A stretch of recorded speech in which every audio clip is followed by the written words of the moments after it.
In business, we're often focused on the effects. So our results are ultimately an effect of everything that comes before that. So simply put, results are caused by our actions and our actions are caused by our thoughts. Business coach Andy Hemming really unpacks in this episode the impact of our thoughts and how that impacts our business. So Andy, why business coaching for you? It's a long and convoluted story, as I'm sure many of them are, but actually it comes down to a very simple answer. When I first found out about business coaching, it's not something I knew about when I was tucked up in a corporate career, but actually it's just such a simple convergence of something that I could do that was in alignment with my values. So self-development was right at the core of everything that I've done throughout my life, and this gave me the opportunity to do that on a continual basis. And then somebody asked me very early on in my action coach journey, what's your why? And I thought it was one of those ethereal questions, and I sort of navel gazed for a while and then realized that actually it was just staring me in my face. So if I look back through my life, it's been a journey of learn to do something so I could help somebody else do it as well. So business coaching puts me right at the center of that. And I have the privilege to go on some incredible journeys with some incredible people because of the learning I've done and the beliefs I've changed and the knowledge that I've gained. So very simple, values and alignment, right on purpose. Okay, so you mentioned something about values, which is really what's that got to do with business. But before we dive into that, how long have you been coaching now? So I started my action coach journey in July 2007. Wow. Man and boy. And from that accent, you're based in the UK. That's right. Yeah, just south of Birmingham, which is the second city. So, interesting place, interesting territory, right at the heart of the Industrial Revolution. So lots of heavy engineering, heavy manufacturing business there, but also a lot of tech there that a lot of people wouldn't initially think was in that region, but a heck of a lot of innovation going on. So really interesting, spanning all generations of business, if you like. So why is, mindset or personal development, values, all that fluffy stuff important when it comes to business? Well, I think that's quite an interesting question, isn't it? I mean, when I come across a lot of business owners, they're busy looking at effects. And our results are the ultimate effect of everything that precedes it. So in very simple terms, our results are caused by our actions and our actions are caused by our thoughts. So if we don't get our thought processes right, then we're not going to change actions sustainably. So for me, digging into that belief system and finding out what's actually going on to cause people's current actions is where I really start, because that's the only thing that really causes sustainable shifts in behavior. So fluffy, yes. Fluffy, no. Not really. Love it. So, with the, hundreds of businesses that you worked with over that time, What do you find gets the best results or the fastest results? I think, I often say to people, everybody has a story about their business and the sector that they work in. I've got one about mine. We all have, so it's not exclusive to them. I've got one about my business too. But I think the big thing is I always say to people, if you don't like the story you've written, write a new one. Other stories are available.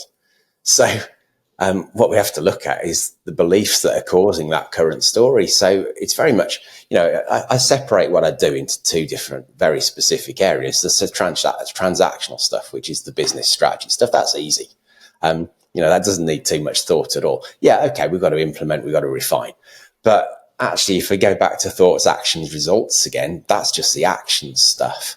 When we go back to the thoughts and start to understand why people behave the way they do, that's the interesting stuff. And that's really what will create leverage in a business, because when we change the business owner's way of thinking and we change the team's way of thinking, then we change the results, obviously.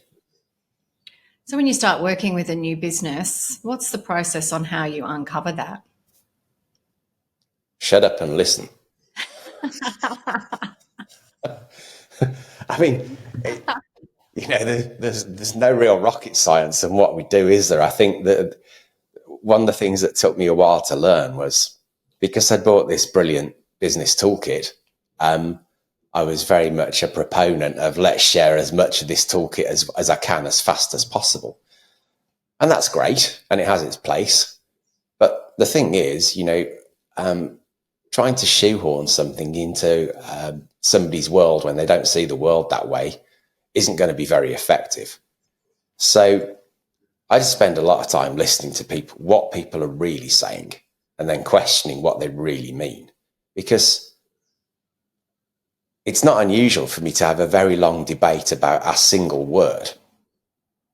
And the reason for that is, if we assume that we mean the same thing by a word, then we start a discussion from a different foundation. So actually bringing it back to a common foundation puts us on a platform to have a discussion which is based on the same outlook on that word. And that gives us the ability to then question some of the beliefs around it. A great example of that would be things like management versus leadership, trust versus confidence. People bandy these words around, strategy. I mean, all these buzzwords, I'm going to put that in inverted commas, by the way. But all these words that we use without really thinking about what they mean, when we actually truly dig into them to understand what other people mean by that, then we can start to get under the skin of what their belief system's really helping them with, and sometimes getting in the way. So you start working with a new business owner, you ask questions, and often does that uncover? So for business owners listening, what's some good questions that they could self-reflect on?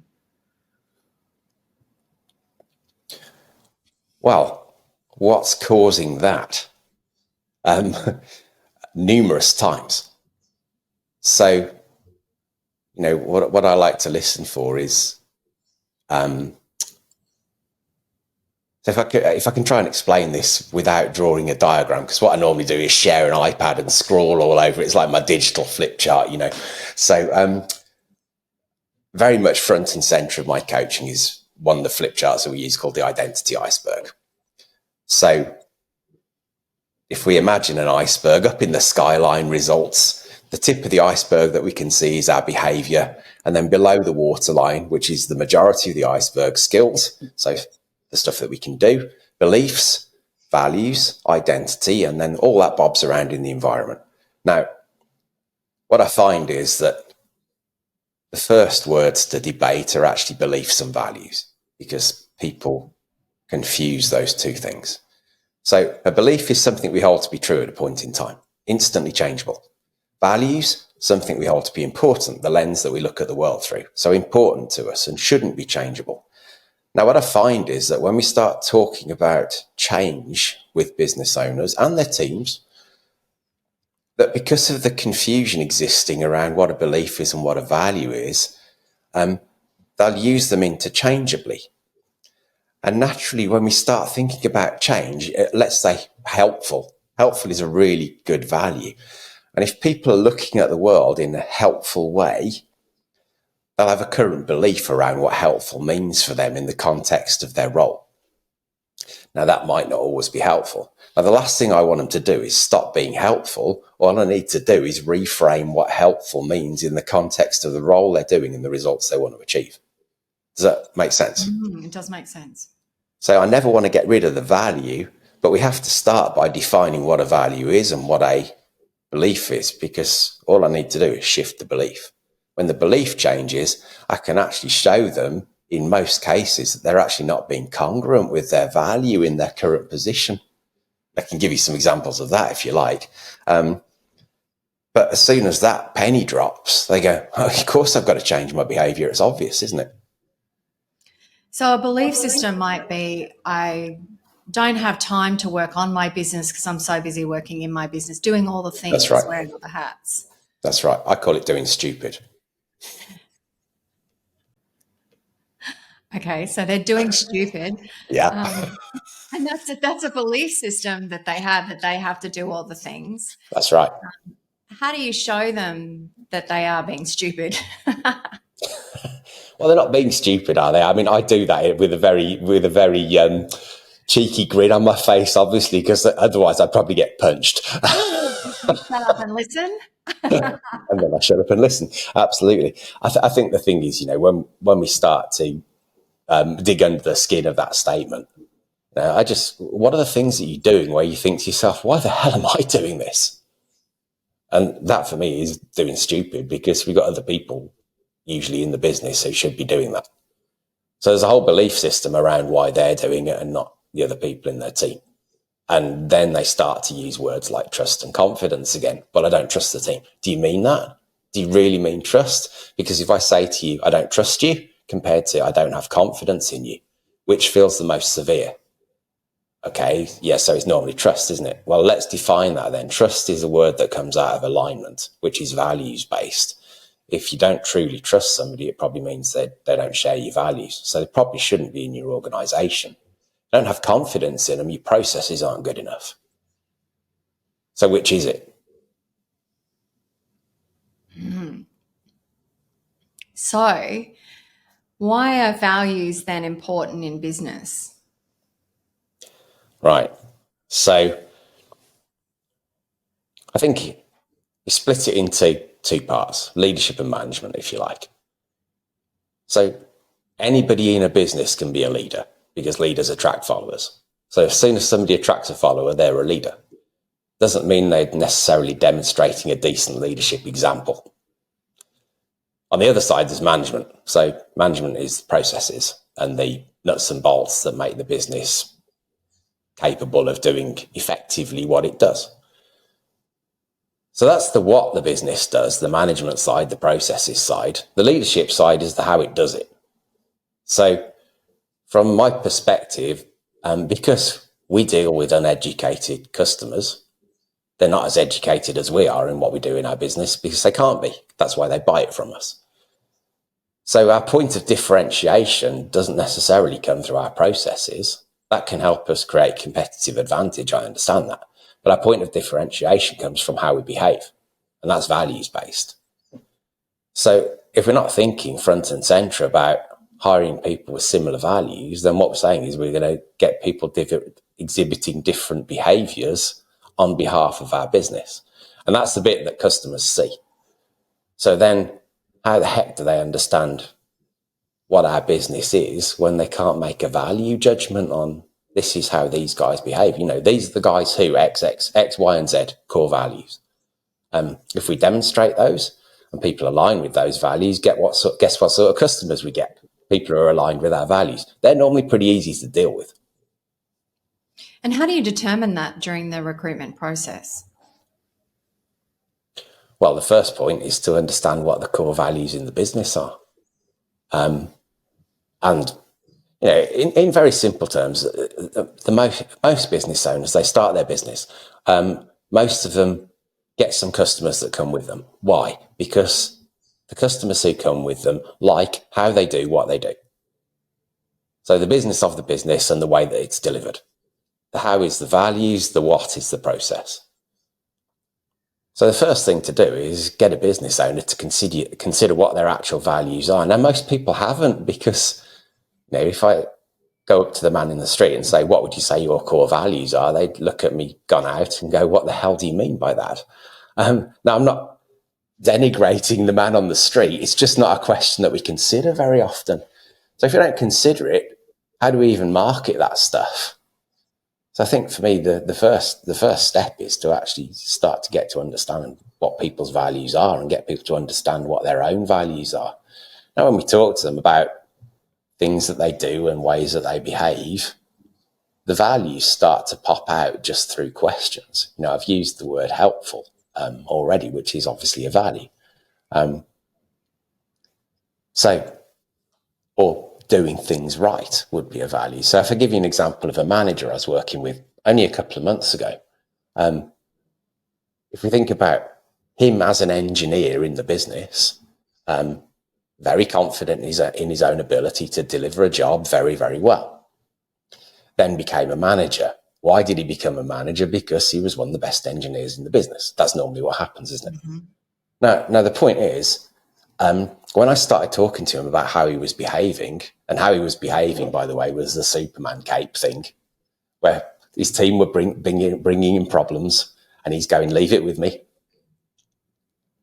So he's building a massive workload for him and no leverage, because the rest of the team don't have to think anymore. That's essentially what he's training them to do. Don't think anymore. Whenever you've got a problem, bring it to me. I'll sort it out. So when I asked him a load of questions about how he was behaving, we got to the leave it with me thing, and asked him, so what leads you to choose that course of action? And he said, because I like things done right. I went, okay, there's the value. So I said, let's move you over into a management position now. So what results would you like to be getting? And he said, well, I'd like the team to be able to do it right. I went, great. That'd be a really good thing to do, wouldn't it? Because then we'd get some leverage in this business. So if that were the case, what would you need to do? He said, well, first thing I'd need to do is say, well, rather than tell them what to do or say, leave it with me, ask them some questions instead. What stops you? Well, because they're not capable. Okay. So how did you become capable? He went, well, I've loads of practice. And then what happened? What do you got? I just got better. I found a way of doing it. So should we call that a process? Yes. So you've got a process, a way of doing this? Yes. So show me that process written down. He went, well, I can't. I went, right, okay. So how do you train people if you don't have that process written down? Well, I can't. Okay. So let's think about this. If you were doing things right as a manager, what would be happening? He said, well, the team would be trained in my process and they'd be able to do it most of the time. I went, so how do you feel about being at odds with your own value? And I won't tell you the next word that came out of his mouth. But we got to change pretty fast. Yeah, that's amazing. So, it's often, coming back to that belief system, the values are often quite closely aligned with your USP, really, isn't it? Your unique selling proposition and what differentiates you in the marketplace to your competitors. And so, and I mean, this challenge would really be very common for most business owners in terms of the next stage for them to be able to scale their business. Yep. Is building that leverage so that they can win more time back. Yep. And you've just explained it in such a kind of easy way to understand, or pathway on what that would mean. So creating the systems is one. What else? I just want to try and put an image in people's heads, if I may. Mm-hmm. So I've talked a lot about beliefs and values. So I was lying on my sun lounger some years ago, which is when all the good thoughts happen, isn't it? I always say to clients, good stuff happens in space. So let's create some space. So I'm lying there on my sun lounger and I'm thinking about the iceberg, which is the thing I just described to you, the results and I'm thinking, so this is a really powerful tool. And it's really, as I said before, front and center of my coaching. And I was thinking about beliefs and I thought, that's like a bag of bricks, isn't it? We carry them around. We carry this bag of bricks around. Some people put bricks in the bag for us. We never really stop and put the bag down, have a look, see what's inside. So then I started thinking about the structure of a brick. Well, it's fairly obvious, isn't it? It's a nice, solid, uniform structure. You can build on that. So our beliefs build our current actions, which build our current results. Now, the thing is, when we want to change our results, we've got to change our actions. The definition of insanity, do the same thing, expect a different result. So we know if we want to change our results, we've got to change our actions. So at that point, I imagine that brick becoming rubble. Because, see, that rubble won't help you build a new action if you retain your old belief. It doesn't serve that new action and new result well. Well, try building on rubble. So we have to take the rubble out of the bag, put a new brick in. And when we put a new brick in, we've got a solid foundation to build new behaviours and new results. And that was my sort of BFO, blinding flash of the obvious, on my sunbed years ago. And I've used that analogy with clients over and over. And it really resonates for them, actually, in terms of, I get, and that makes absolute sense to me. So whenever I mention the bag of bricks to people now, they go, oh, here we go. Got to get on the therapy couch again. Well, it's interesting because you said building the business is the easy part. Yeah, of course. It's removing those blocks or laying the bricks that's important. That's right. And the same one. within the team. So business owners, tell me about a business that you've worked with apart from your, engineer, that where, what was the bricks they had to lay or get rid of? I think I'd go back some years. I mean, I've got plenty of stories on this, as you can imagine, but there's one that's really quite memorable, sticks in my head. Still deal with them, even though they've been a coachee, stopped, become a coachee again, so, but I worked with them for a long time. So when I first started working with this business, it was a 4.5 million turnover business. It had been flatlined for quite some time. The MD, very operationally focused, very, very capable, 53 people in the business. There was a management team. I'm going to put that in inverted commas as well. Nothing against the people. I'll get to this in a minute, what I mean by that. Now, when I first met the business owner, we did our initial alignment to set some goals for the first year of coaching and beyond. And the words that came out of his mouth were, this business cannot run without me. Let's get it to 5 million and I'll sell it. I went, okay, do that then. So my belief is that goals are goals, right? And they're going to change as new beliefs become available. So what needed to happen is business needed to grow. Absolutely. If you wanted to realize a decent value for him, the business has got to work without him. So we've got to do some stuff anyway. But he's already given me a fairly decent insight into what his belief system is around his business. How did he honestly plan to sell it when he said it can't run without him? That's right. Now, the thing is, I can go in hard and challenge that really hard at that point. But at that point in time, that belief is right for him. Now, all I've got to do is make sure I don't ignore that belief, because I've got to change it or help him change it. So at the time, his son was working in the business. It was a logistics business. His son was driving a van. His son was early 20s at the time. I met his son, and he's a sharp guy, definitely. So I had that stored in my head as well. And we started our coaching journey, and there was a salesperson in the business, but obviously not especially effective because the business had been flatlined for quite some years. So after we'd sorted out some operational stuff, I said, right, can you let me work with the salesperson now? Because I want to take a wriggle room away. So let me give you my definition of wriggle room. It's people turning up to work with best intentions without any accountability. So what I want to do is wrap some processes around them and get them reporting on in an objective way, so that they have two choices now. They can step up or they can step off. And both are a win for the business. I'm good with either. And normally they are too. So I worked with this salesperson for about 6 months and she left.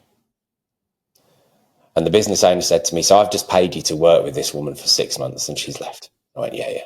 I went, just imagine if we hadn't worked with her and she'd stayed. So your business would still be at 4.4. But the best thing is we built a sales process now. So the next person you hire can just use your process. Like, okay, right. And a lot of the values. That's right. So I said, right, look, get me involved in the recruitment process. And he didn't. So I met his new sales guy and I went, I'll give him 6 weeks. 4, they were gone. So I went, look, I've met your son. Let me teach him to sell. Because if I teach him to sell, he'll learn to communicate really well. And if he learns to communicate well, he can run this business. And I got some significant pushback on that one. I went, go on, humour me. I've already cost you one salesperson. Give it a go. So in this, and this didn't all happen overnight, obviously, but we built it from 4.4 to 4.8. That was a year. So we got 10% growth. That's fine. The next year we did 6.5. The year after we did 11. The year after that we did 17. One salesperson. During that time, we structured the management team pretty well. At the point that it hit 17, the business owner had pulled back and was sitting in the chairman's seat, which meant he was on holiday most of the time. His son was running the business 1 day a week. The business was on a brilliant trajectory. It's now a 30 million turnover business. His son bought the business from him for 7 figures. It was under the value of the business, but we paid the business owner the number he wanted, which is the most important thing, right? So the business is still in the family. The business owner has jetted off on better holidays because he now has significant 7 figures in his bank account. And son, now 33, runs that business 1 day a week. We've bought a couple of others, put it on top, dropped their systems in place. And this business actually sits within a network. So the second business we bought was at the bottom of the league tables. And after we put our systems in place, it went to number 2 in a couple of years. So the original business was number 1 in the league table rankings for that logistics network. The second business became number 2. They've just bought another 2 businesses in bigger territories. So I can imagine that in the next couple of years, we'll have 1, 2, 3, and 4 in that distribution network. That is outstanding. Congratulations. So it's a pretty cool story. And none of that was because the business was doing the wrong stuff. Just didn't have helpful stuff in their heads. Well, yeah, and it started with the business owner having a belief that he was the only one that could do all the things. And that's amazing. Just that shift then opened up somebody else to step into that role. Yeah. So why do business owners often, and it's interesting, there's one thing that you said where you said you knew what the values conflict was, but you didn't actually use that back on them straight away. Like you didn't challenge them on that.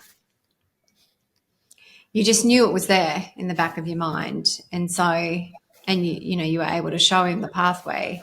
Yep. So it's interesting because, you just naturally would want to say, well, how do you plan to sell it if you're doing all of the things? So what, apart from the process that you went through, what was the what did you say to him when he said that? Isn't that interesting? Pretty much. Yeah. I think the thing is, a person's view of the world isn't wrong. It can just be different. So, yes, there are plenty of ways into a challenge. They don't have to be right in the face. And if he had not been open, having an open mindset and open to working with you, he maybe wouldn't have a business or he'd still be stuck at 4. That's right. So I think it wouldn't have mattered how hard I'd have, if I'd have asked him that question, well, how do you plan to sell it then? He would have given me some fluff and he would have believed it. Mm. So it would have been a pointless challenge at that point. Yeah. So what you're really saying is that most of us have a belief system that is holding us back and often in conflict with our values. Only most of us. Okay, everybody. Not in conflict. No, I need to reposition that one. Not in conflict with our values, because the belief will be the right belief for you right now about your value, but it may be in conflict with the results you want to achieve. Mm. It's different. Got it. There's nothing wrong with the values. Okay, amazing. Yeah. Massive BFOs from that. Thank you for sharing. Yeah, that's my that's why I love this business so much. Yeah. And why the identity iceberg is such a big part of, where you start. Yeah. And So look, I mean, I know I share this a lot when I speak at conference and what have you, and I bang on about that slide until I'm blue in the face. Because I think there are a lot of people that don't give it the attention it deserves. So, Andy, the identity iceberg, it's not a foreign concept. Some people might have heard of it, some people haven't. The visual of the iceberg that you shared, Yeah. like, what's the kind of key thing for you? I get why you spend so much time on it, but how do you explain it that kind of helps people really get it at a deeper level? I talk about the bag of bricks. Yeah, got it. Yeah. Got it. And get definitionally clear on what the difference between a belief and a value is. Amazing. And give them a really stupid example if they don't get the fact that you can just change a belief instantaneously. Yeah. Like, how often have you woken up in the morning and looked at the curtains and thought, oh, it's a really nice day because the sun's shining through, and then you've opened the curtains and it's raining? That's a belief shift. How quickly did that happen? In the blink of an eye when you open the curtains.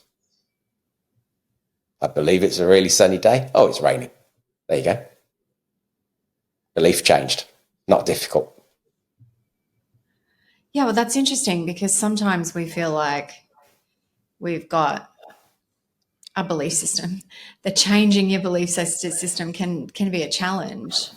That's because we anchor it to the value instead and go, yeah, but I'm a helpful person. Why would I want to be unhelpful? We're not saying that. Yeah, but you're not getting the result you want. Be helpful in a more helpful way for the results you want to achieve. Because the way that you're currently behaving is unhelpful for the results you want to achieve. Therefore, you're at odds with your value. Love it. So 3 quick questions to finish. Your favorite business book? Oh, God. I was dreading that question. Mine. What's your book? It's called Think Smarter, Do Less, Get More. Some of my core values should show up in that title. I love it. I'm kind of being facetious. I'm not really. There are so many I could pick, Michelle. Trying to nail it down to one is almost impossible. So I just sort of throw mine in instead. I love that you love your own book. I think that's great. Some shameless self-promotion. Love it. So can people buy it on Amazon? Yeah. Great. Okay. And then I might be able to feed my family at Christmas.